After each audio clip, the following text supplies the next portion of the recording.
Olá, professor Adalberto Dantas. A revista Isto É trouxe no seu editorial, revista que foi colocada nas bancas a partir da semana que teve início com o dia 22 de setembro, trouxe um editorial que chama atenção pelo engajamento da revista na busca de uma terceira candidatura para as eleições majoritárias de 2022. E o editorial faz uma defesa da chamada democracia liberal e coloca como representantes da democracia liberal o movimento Brasil Livre e o movimento Vem Pra Rua. Eles convocaram recentemente algumas passeatas, aconteceram, e as mais expressivas foi São Paulo e Rio de Janeiro, mas com um número muito pequeno, não se comparada com a de 7 de setembro, e mesmo essa última que houve sábado, agora, próximo passado. E o que eles tentam construir é que o candidato da esquerda, o Lula, é um candidato da extrema esquerda. E o candidato da direita, o Bolsonaro, é o candidato de extrema direita. Então, eles advogam a necessidade de uma terceira via que seja liberal, democrata. E ele constrói todo um raciocínio para destruir as duas candidaturas que eles acham que uma é da esquerda comunista e outra é da direita mais assemelhada ao fascismo. Isso posto, o que nós devemos, então, é tentar verificar se realmente o editorial tem razão. Eu acredito que, no que refere à direita, que eles chamam de extrema-direita, eu concordo com eles. Agora, com o candidato que eles atribuem de esquerda, nós discordamos e vamos demonstrar por quê. Primeiro, quando o Luiz Inácio Lula da Silva foi eleito presidente da República, ele desagradou a vários militantes do partido. Por quê? Primeiro, o partido durante muito tempo criticou a política monetária do governo Fernando Henrique Cardoso. Criticou o neoliberalismo abraçado por Fernando Henrique Cardoso, que sempre foi tido como um socialista. E a militância do Fernando Henrique Cardoso demonstra isso desde da sua juventude. Agora, eleito o Lula, ainda antes da eleição, no período da campanha, ele escreve uma carta intitulada Carta aos Brasileiros. O conteúdo da carta aponta para uma estabilidade econômica, para uma estabilidade financeira, garantia da propriedade privada, quando, na verdade, isso foi uma carta para a burguesia financeira internacional e para a elite brasileira, para dar garantia de estabilidade no governo dele. Ao tomar posse, ele carrega na sua chapa, a chapa que toma posse, o vice-presidente José de Alencar, um burguês da indústria, um industrial burguês.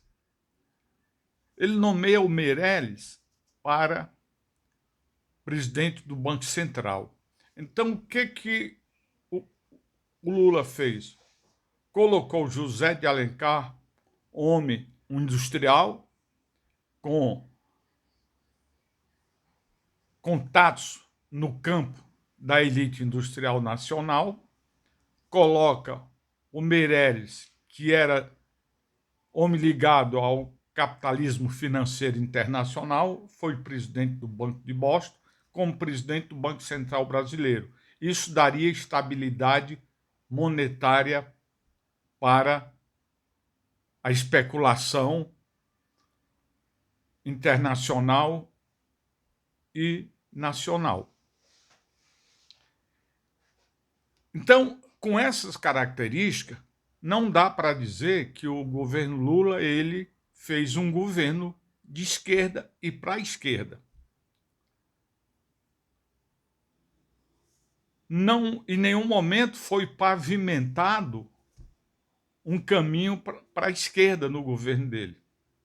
Óbvio que os movimentos sociais foram tratados de forma diferente, como a extrema-direita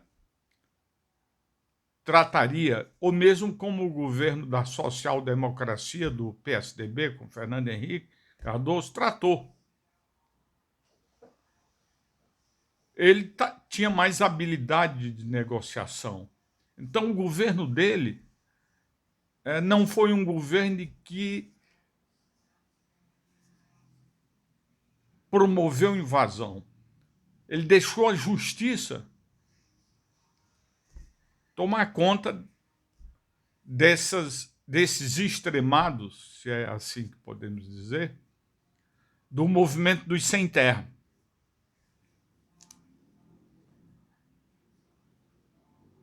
Não houve em nenhum momento ruptura. Todos os escândalos que aconteceram no governo Lula foram apurados. A Polícia Federal teve liberdade de ação.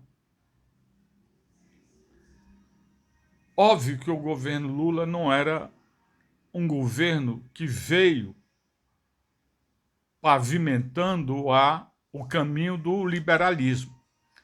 Tanto Fernando Henrique quanto Lula, eles fizeram governos neoliberais.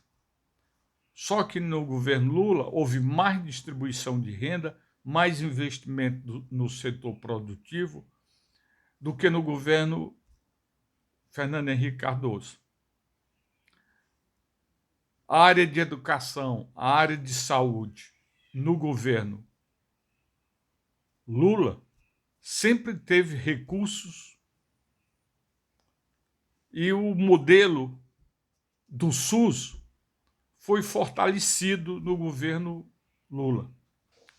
Aqui não é nenhuma propaganda ao governo Lula, mas uma constatação óbvia do que aconteceu. Agora, no governo da direita, claro, o Paulo Guedes, que pousou de liberal, na verdade ele é um neoliberal e um reformista. Ele nunca foi um economista desenvolvimentista. Até os ministros do período militar tem criticado a política econômica do atual governo. Delfim Neto é um crítico do atual governo. O Guedes fez reforma para prejudicar a classe trabalhadora. O Temer já havia feito reformas. O Guedes quer privatizar aqueles setores que são responsáveis pela gestão de parte da renda nacional. Estamos falando do Banco do Brasil, Caixa Econômica Federal, Petrobras. Então, toda a política atual desse governo é uma política atrelada ao neoliberalismo e ao que existe mais de atrasado no neoliberalismo. Porque, vejam só, o neoliberalismo divulgou, e ainda divulga, que os países têm que abrir as fronteiras para livre circulação de mercadoria, de capital financeiro, dinheiro e mão de obra. O capital financeiro hoje circula livremente, principalmente com as aplicações nas bolsas de valores. O capitalismo industrial, comercial, circula também livremente. Só a mão de obra que tem dificuldade de circular. Os países que se organizaram, tipo o bloco europeu, dificulta a entrada de mão de obra que não seja do bloco. Os Estados Unidos dificultam a entrada de mão de obra. Daí o número de migrantes ilegais nos Estados Unidos. E o que hoje mais circula é o capital financeiro, através das bolsas de valores. O sujeito lá de Londres aposta na bolsa de valores do Brasil, a elite brasileira aposta na bolsa de valores de Nova York, de Londres, de Paris, em Hong Kong. Esse capital circula. E foi para esse pessoal que o Guedes foi colocado como ministro da Economia. Não era mais nem ministro da Fazenda, ministro da Economia. Vários ministérios estão sob o comando dele. Agora que, para satisfazer um lado do seu pessoal, é que o governo tirou o Ministério, recriou o Ministério do Trabalho. Né? Então, o MBL e o Vem para a Rua, que são os grandes defensores da terceira via, do centro, tenta reeditar um liberalismo que não existe mais. A partir do final da Revolução Industrial em diante, os grandes grupos foram se formando devido à chamada livre concorrência. Uma empresa do mesmo ramo tirava do mercado através da concorrência, ela ganhava aquele mercado, tirava uma segunda, ganhava o mercado, e no fim você tinha 2 ou 3 empresas do mesmo ramo operando em um determinado país. Isso é monopólio ou oligopólio. Hoje nós sabemos que são 6, 7 produtoras de matéria-primas para medicamento que controla todo medicamento no mundo. Isso é praticamente um oligopólio. É chamado esse movimento, que são poucas empresas do mesmo ramo atuando no mercado, de oligopólio. E tem mais, os países estão se protegendo. O Donald Trump, ele deu um tiro de misericórdia no liberalismo, quando ele disse American First. América primeiro. E o Biden continua na mesma linha. Veja a questão dos imigrantes, como ele está tratando os imigrantes no governo dele.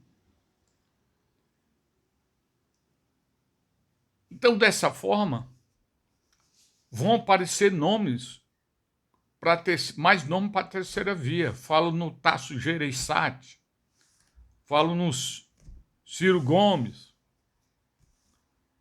falo ainda no Amoedo. Então, tem vários nomes que são cotados. O atual presidente ainda está sem partido. Ele tem um prazo. Mas estão em busca de uma terceira via. Agora, o que não cola é que será um democrata liberal, porque o neoliberalismo, o liberalismo já não existe mais. Ainda tem uns restos da linha neoliberal, que aqui no Brasil é o economista Guedes. Então, meus amigos, esse é a análise que nós fizemos sobre os candidatos que o MBL vem para a rua, eles estão procurando os candidatos, desde que se afinem com o que eles chamam de liberalismo democrático.